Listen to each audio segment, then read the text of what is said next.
हाँ प्यारे मित्रों, संत कबीर साहब के दोहे लेंगे अपन, उस पर प्रकाश डालेंगे कि कबीर साहब क्या बोलना चाह रहे हैं और अपन सब समझने का प्रयास करेंगे। माया दीपक नर पतंग, भरमी भरमी ईवे पड़ंत, कई कबीर गुरु ज्ञान एक आद उब्रंत। पहला शब्द है माया। माया शब्द को हम समझे, जैसे सभी शास्त्रों में महापुरुष संत महात्मा साधारण लोग दुनिया भी माया के बारे में बोलते रहते हैं। ये सब माया का चक्कर है।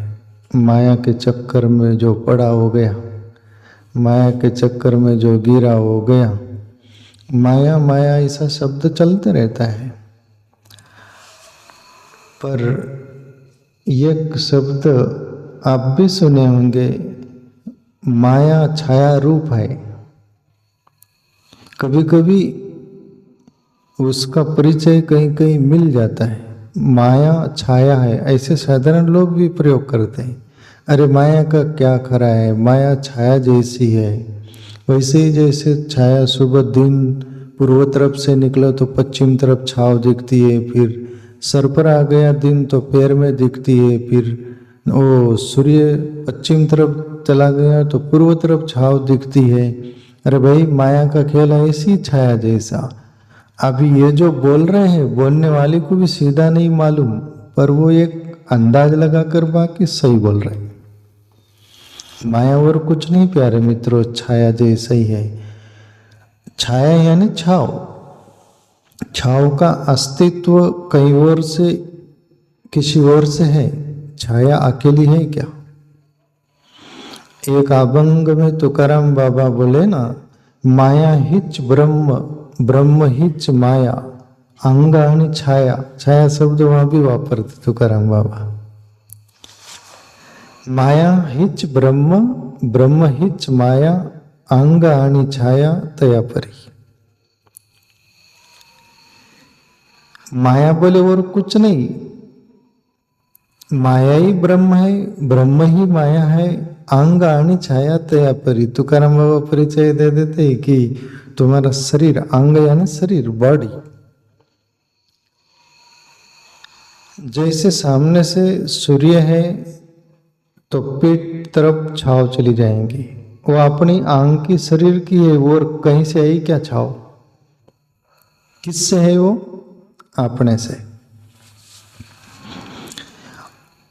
अभी अपन छाव को, जैसे एक छोटे बच्चे होते हैं, कभी कभी घटना घटती, छोटे बच्चे छाव देख लेते, उसको पकड़ने को दौड़ते हैं, दौड़ते रहते उसको पकड़ू में ये है कौन। जितना बच्चा दौड़ता है उतनी छाव आगे आगे दौड़ती है और वो पकड़ना चाहता है, फिर रोता भी, चिखता भी, चिल्लाता भी है कि ये पकड़ा क्यों नहीं रहा। वो अबोध है, वो अज्ञान से भरा हुआ है, उसको वो बोध नहीं है, इसलिए वो भागता है। पर जो समझ रहा होता है कि वो जो पकड़ना चाह रहा है वो छाव है, उसी की है, यदि उसको पकड़ना चाहता है वो तो खुद को पकड़ ले, पकड़ा जाएंगे। वो वही करना चाह रहा है ना, उसके सर पर हाथ रख देना चाहता है, पकड़ लेना चाहता है, जैसे बाल पकड़ते वैसे, पर पकड़ा नहीं रही।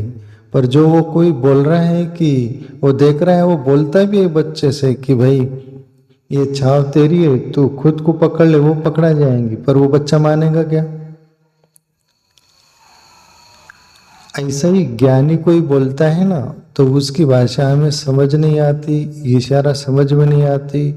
अपन वैसे ही बच्चे जैसा छाव को पकड़ने को दौड़ता है, वैसे ही अपन ये माया जो दृश्य वर्ग है पूरा दिख रहा है, वो ये परमात्मा से ही अभिभूत है, उसी से ही इनका जीवन है, उनकी ही वो छाव जैसे तुकाराम बाबा जैसे बोल रहे, माया हिच ब्रह्म ब्रह्म हिच माया अंगाणी छाया तया परी। बोले और कुछ नहीं, ब्रह्म ही माया है, माया ही ब्रह्म है, उसकी छाव जैसे अपनी छाव होती है।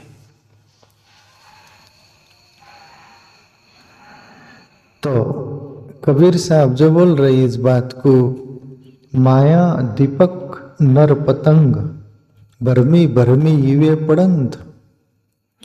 जैसे दीपक होता है, वहां पर पतंग जो होते हैं ना, उस दीपक का प्रकाश देखकर उधर भागते हुए आते हैं, दौड़ते हुए आते हैं, कि वहां पर अट्रैक्शन होता है, आकर्षण होता है। वो फिक्र नहीं करते कि इसमें हम जल जाएंगे, मर मिटेंगे, उसकी परवाह फिक्र करते नहीं। पतंग भी प्रकाश के पास आकर जल जाते, मर जाते, पर समझ में नहीं आया, समझ में आता नहीं, जिंदगी से हाथ धो बैठते हैं। वैसे ही कबीर साहब बोल रहे, माया दीपक, बोले माया वैसी है दीपक जैसे, नर पतंग और मनुष्य पतंग जैसा है। जैसा पतंग फिक्र नहीं करती, वैसे मनुष्य भी फिक्र नहीं करता। ये जो दृश्य वर्ग है, चीज वस्तु व्यक्ति जो भी कुछ दिख रहे हैं, ये तो परमात्मा से अभिभूत है ही, पर नर पतंग की तरह कैसा एक्शन करता है, उसको सही शाश्वत मान लेता है कि इसको जीना है, इसको करना है, इसको पाना है, इसमें ही रहना है, यही सही और सत्य है। जैसे पतंग के लिए वो प्रकाश दीपक सब कुछ हो गया, जिंदगी से हाथ धो बैठा, वैसा ही मनुष्य, ये सब माया वर्ग है, दृश्य वर्ग जो दिख रहे हैं ना, सब ये माया का स्वरूप है। पर ये सब अस्तित्व परमात्मा से है, उसको भूल जाता है। इसलिए क्या होता है, भरमी भरमी पड़े युवंत जैसे पतंग आकर उस प्रकाश के पास जल जाते, मिट जाते, वैसे ही ये सभी कुछ जिंदगी भर मनुष्य करता है। ये कर लो तो पूरा हो जाएगा, वो कर लो तो पूरा हो गया, मुझे ये करना है, मुझे वो करना है, ऐसा तैसा, बस ये पतंग की तरह ही गिरना है और जिंदगी से हाथ धो बैठना है। दूसरी पंक्ति में कबीर साहब बोल रहे हैं, कै कबीर गुरु ज्ञान एक आध उभरंत।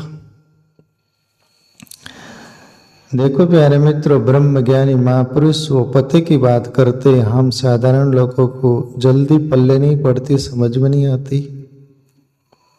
अब कबीर साहब भी सीधी साहब बात बोल रहे, कै कबीर गुरु ज्ञान एक आध उभरंत। बोले कोई सदगुरु का ज्ञान सैकड़ों हो, हजारों हो, उनमें से कहीं एक के दिल को छूता है और एक का जीवन परिवर्तन होता है और एक वो सत्य का अनुभव कर पाता है, या सत्य की तरफ चल पड़ता है। कई कबीर गुरु ज्ञान एक आध उभरंत। जैसे कोई भी परीक्षा होती है, कोई भी इंटरव्यू होती है, कोई भी खाते में, और उधर इंटरव्यू देने जाते हैं सब, इंटरव्यू और सब कुछ, उसमें सभी पास होते हैं क्या? चंद कोई होते हैं, बाकी कम गिर गए कहीं और वो रिजल्ट से चुक गए, है ना। चले तो सब। प्रभु श्री कृष्ण भी गीता में बोले, मनुष्यानाम शेषेषु कच्चित येतति सिद्धये एततामपि सिद्धानाम कच्चिन माम वेति तत्वता। अर्जुन, उस परब्रह्म परमात्मा की ओर कोई हजारों व्यक्ति चलते हैं, उस हजार में से कोई एक ही टिका रहता है, या तो एक ही पहुंचता है, बाकी 999 जो है वहां तक पहुंचते नहीं। चल पड़े तो वो भी थे। मनुष्य नाम सहस्रेषु, अर्जुन हजार चलते हैं, मनुष्य नाम सहस्रेषु कच्चित यतिथि सिद्धये एततामपि सिद्धानाम कच्चिन माम वेति तत्वता। तो प्यारे मित्रों, प्रभु श्री कृष्ण बोले कि कबीर साहब बोले, सभी सयाने एक मत, ये पते की बात है। जो कबीर साहब भी बोले ना, कई कबीर गुरु ज्ञान एक आध उब्रंत। शिष्य ले लो, भक्त ले लो, कितने संतों के भी भक्त होते हैं, प्रभु के भी भक्त होते हैं, चलते बहुत हैं सभी, पर सभी उस मंजिल तक पहुंच गए ऐसा आपने देखा सुना? तो प्यारे मित्रों, माया और कुछ नहीं है, परमात्मा से ही उसका अस्तित्व है। इस पंक्ति में तुकाराम बाबा आगे और बोले थे ना कि माया हिच ब्रह्म, ब्रह्म हिच माया, अंगाणी छाया तया परी, तोड़ीता न टूटे सारिता निराली। बोले तुम बोलो कि माया,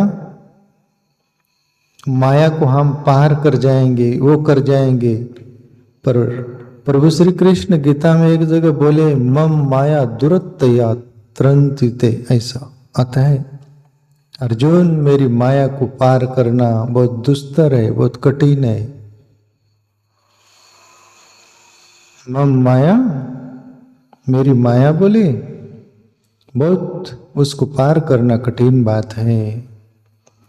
पर तुकाराम बाबा की हम सुने तो तोड़ीता न टूटे सारिता निराली, उसको तलवार चला दो, रिवॉल्वर चला दो, कोई अणुबम छोड़ दो तो वो मिटने वाली नहीं।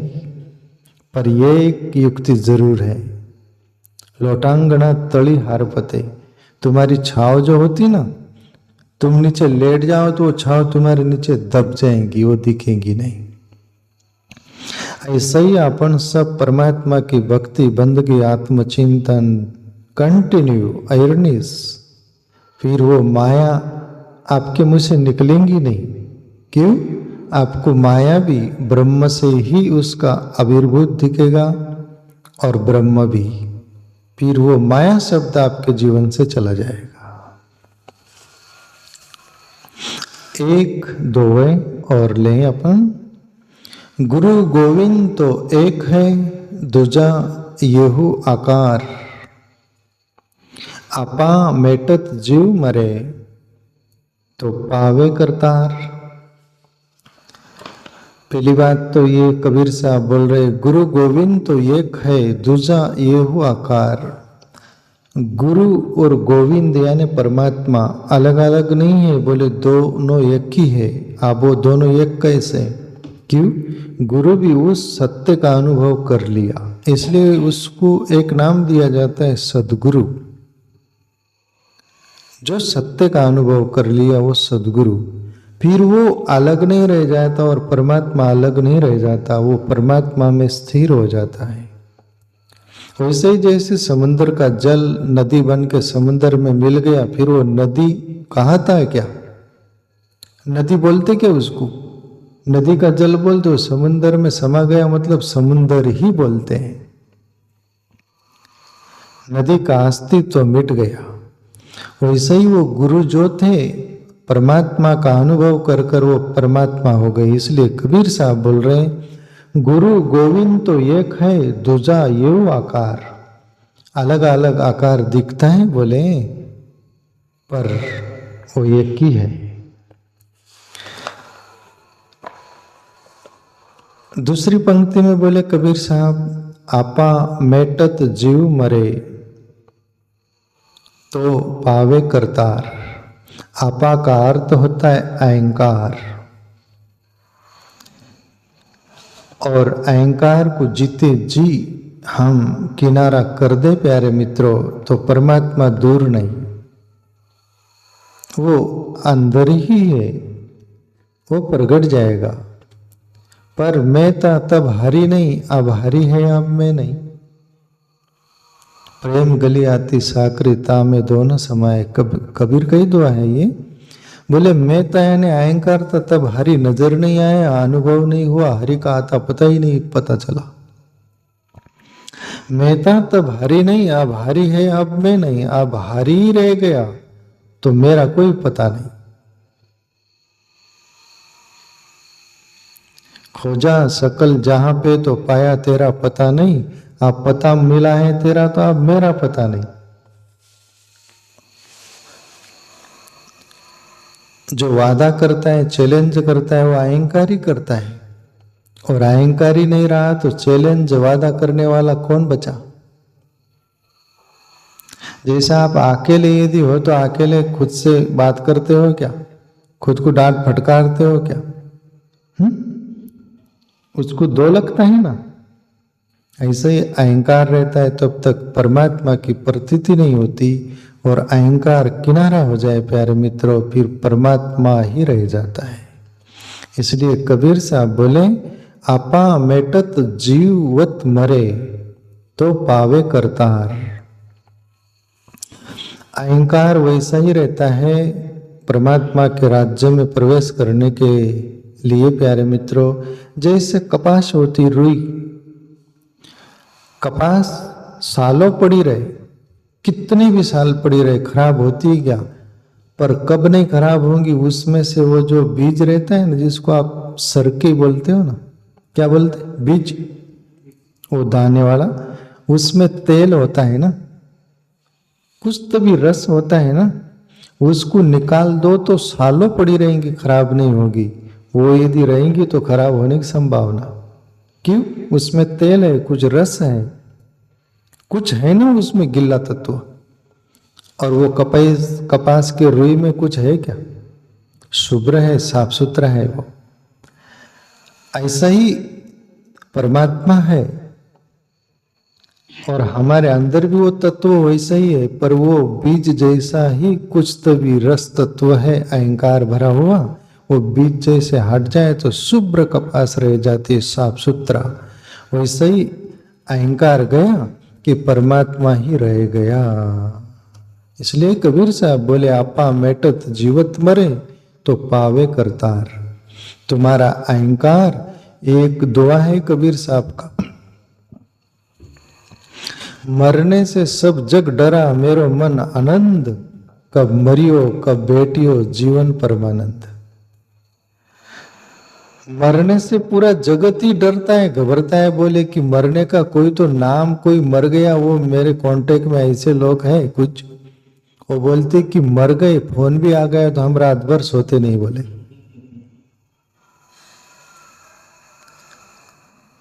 और मर गए कोई तो हम मशान घाट में भी जाना हो तो उसका मुंह नहीं देखते, उधर देखते, दूर खड़े रहते हैं और डरे डरे रहते हैं।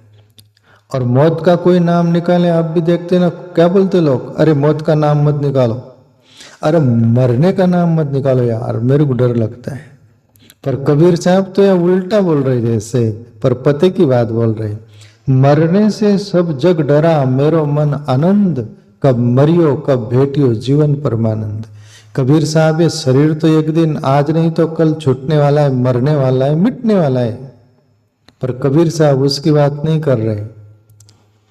मरने से सब जग डरा, ये जगत जो मानता है शरीर को ही सब कुछ मानता है कि हम है, पर कबीर साहब उसकी बात नहीं कर रहे, वो अहंकार की बात कर रहे। मेरा अहंकार की मौत होगी, उसकी मृत्यु होगी, वो किनारा होगा, तभी परमानंद परमात्मा में प्रवेश होगा। मरने से सब जग डरा मेरो मन आनंद। बोले मैं तो मरना चाहता हूं, पर अहंकार की मृत्यु बोल रहे। कब मिलियो कब बेटियो जीवन परमानंद। और फिर अहंकार गया और परमात्मा का अनुभव हुआ, फिर जीवन परमानंद से ही भरा हुआ है।